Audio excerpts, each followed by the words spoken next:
మొన్న వీడియో పెట్టాం కదండి, శ్రావణ మాసం స్పెషల్ థాలీ చేస్తున్నామని.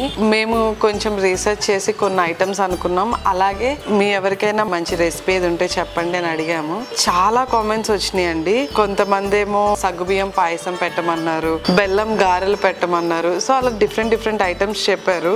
ఒక కామెంట్ మాత్రం చాలా ఇంట్రెస్టింగ్ గా అనిపిస్తుందండి. వాళ్ళు ఫెస్టివల్ కి ఏం పెట్టాలి, ఎలా పెడితే బాగుంటది అన్నట్టు చెప్పారు. విధు అని ఒకళ్ళు పెట్టారండి కామెంట్. వాళ్ళు క్లియర్ గా అసలు శ్రావణ మాసంలో ఏమేం పెడతారో అవన్నీ క్లియర్ గా పెట్టారు. శనగలు తాలింపేసి అమ్మవారికి నైవేద్యంగా పెడతారండి. అవి ఒకటి, పెసరపప్పు పాయసము, ఆవు పెట్టిన పులిహోర, అలా కొన్ని ఐటమ్స్ ఇచ్చారు. వాళ్ళకి చాలా బాగా అనిపించింది మెను. అలాగే ఇన్స్టాగ్రామ్ లో కామెంట్స్ కానివ్వండి, అన్ని కంబైన్ చేసి శ్రావణ మాసం థాలీ క్యూరేట్ చేయాలనుకుంటున్నాము.